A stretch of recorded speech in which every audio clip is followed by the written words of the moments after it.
You know, in the beginning, I had this eternal optimism, like healthcare is going to, totally change. There's antibodies, there's all this like new, there's like technology, like there's all these new discoveries coming. It's going to be so different. And then when the bubble burst in 2000, a lot of innovation dried up, and I started to see more what healthcare really is. And at the end of the day, healthcare is an amazing business that really effectively monetizes illness. And I used to always say, if I successfully get you to never be diabetic, no one makes money. But if you do become diabetic, there's all kinds of ways I can make money. And at the end of the day, when I think about what I care about, what's in the best interest of me, like I'd rather just never be diabetic. I'd rather never be sick. And there's no one in the system today that really thinks about how to keep me healthy.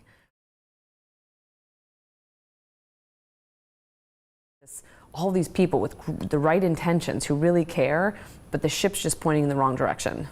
And that no one's actually focused on keeping people healthy, and that I wanted to have a company that was frankly somewhat rebellious and was going to inspire people to try to really be healthier.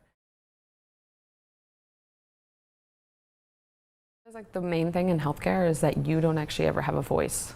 You don't actually, because you're not the payer in healthcare, like you, the individual, you don't actually make decisions. It's your insurance company, your doctor, the pharmacy benefit manager.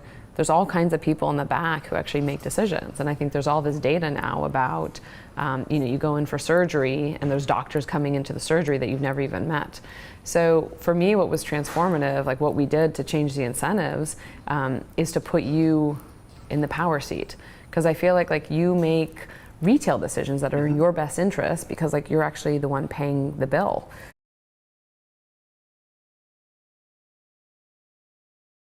Kinds of interesting. There's all kinds of interesting things because people would publish stuff on Facebook, and then doctors would say do you have the right? And we'd remind people yeah, it's their own information. So there's always been, I'd say, a tension a little bit with the medical system. And the medical system, historically, there's tests like the pregnancy test. The pregnancy test, when it came out, was seen as radical. How could women ever possibly learn at home that they're pregnant? And if you look at the literature of that era, we'd look at that today and we'd say it's crazy.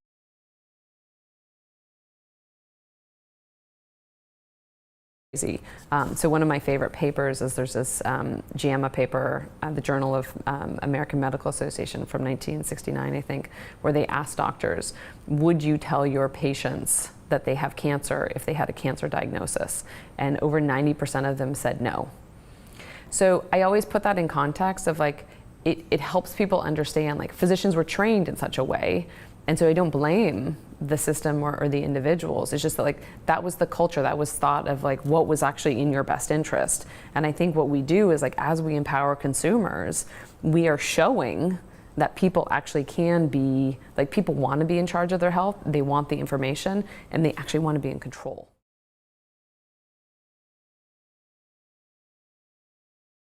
Have to step up. And I think the same way you see people stepping up with yoga and vitamins and weight loss studies and all kinds of different alternative cares, people at some point have to step and say your health is also your responsibility.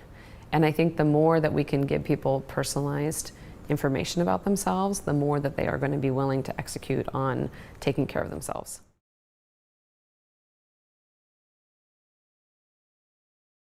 We started to get huge amounts of genetic information. And second was seeing this world of, social networking.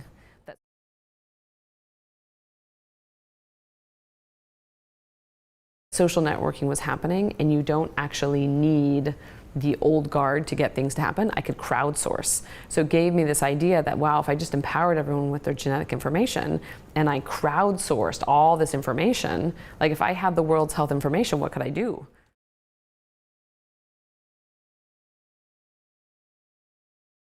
So the idea really was, well, we should do that. We should, instead of relying on Stanford or Harvard or Pfizer to go and solve a disease or how to be healthy, we, the people, we can do it. So in some ways, having grown up in this Google environment and knowing, the social networking world that was coming up, it was piecing those things together that was combine the technology in science with the platform that is really emerging.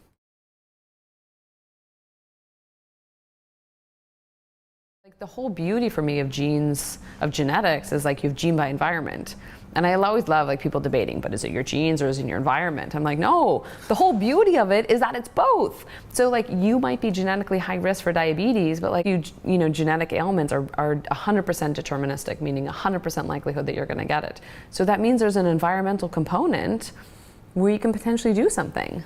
So let's go figure out what you can do and then tell people.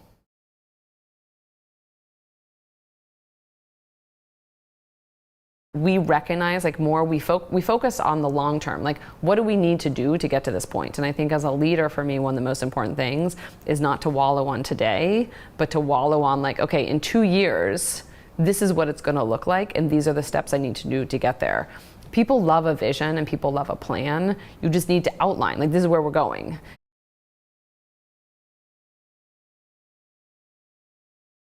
It's constant feedback. So again, for the people who want to be entrepreneurs, like you just like, you're constantly learning, constantly getting the feedback. People question what is in the conversation. So part of it was like getting like real-time feedback, and part of it was helping us like define what is it that we have to do to show the value. And it was clear people need to understand genetics. They didn't understand the basics. They need to know what is the medical utility of this.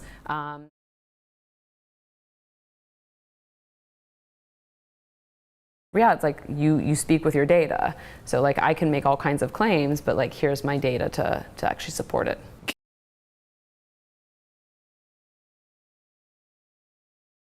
Like it was such a critical part of the company. It was the scientific integrity of what we were going to do, and it set a bar of the talent that we are going to hire going forward. So I think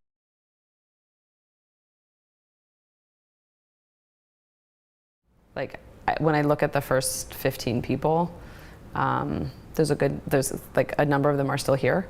And you know, the others who have left, we're still very close to. There's a lot of smart people who have humility, and there's a lot of smart people who like want to tell you how smart they are. And we have opted for the humility.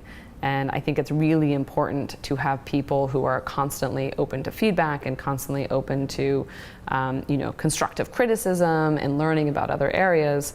And I think that's actually one of the things that did make us successful, or you know, allow us to grow and attract other people, because it's a group of people who are really eager to learn from others and to keep learning.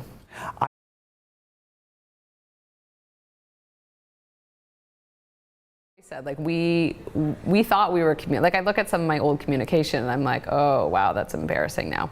The way we thought we were you know, communicating appropriately, and how it really wasn't. So there's a style, like there's a style and there's a form and there's like ways, you know, there's actually like there's a path and there's a rule. It's not terribly clear, you know. I think the regulatory world can do a better job of helping outline. And one thing I do appreciate from now having been regulated for a number of years is that there is a bigger picture that they see.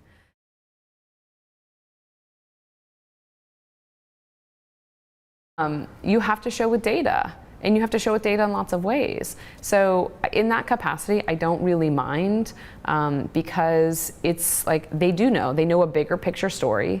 You know, some of the people we worked with there, you know, have been there for, you know, 20 years and were amazing. And they have a depth, a breadth of knowledge that I'm never gonna have. And so learning, there's input to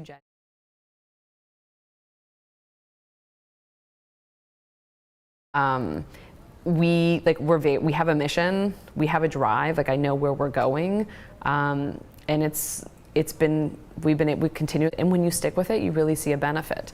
And there's things that I see now that I've done it for over a decade, and I try, like one of our missions is to tell people anyone can be a scientist. Anyone, any age level, like it's part of the whole reason we're direct to consumer. Like I believe anyone, you can be 8th grade level, like, and you have the ability. I love it now when kids come to me and they're like, oh, I saw you speak, and because of you, like I was like, yeah, like even though you know, my parents didn't know anything and I didn't really have that degree, like I'm now in a PhD program at MIT. Like I get amazing stories, and you never, in some ways, it takes a long time to see the consequences of your actions. So it's one of the things I emphasize to people, like if you really care about something, like if you're really passionate, it takes a decade to really see the impact.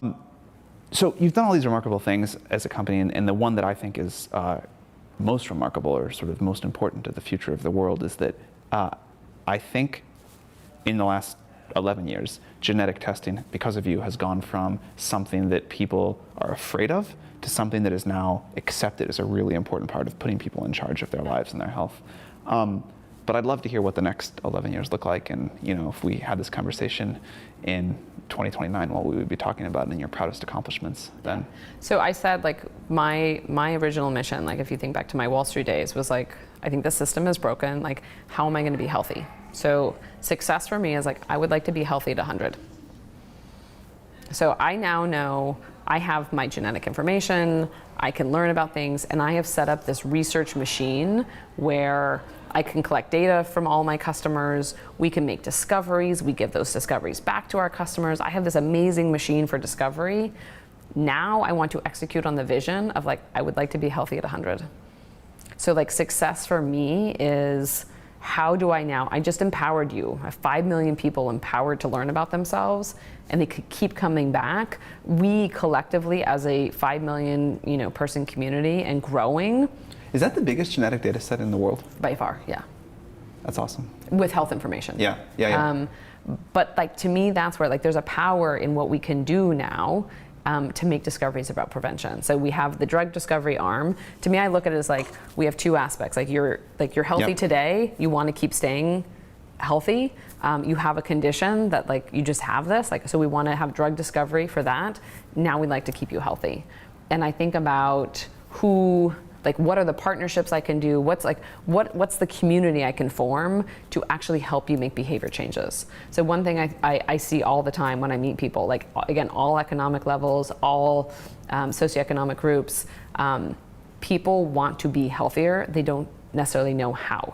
The beauty of humanity is that you're meant to survive. Most exciting is like what we can do by having a community of people who are all engaged.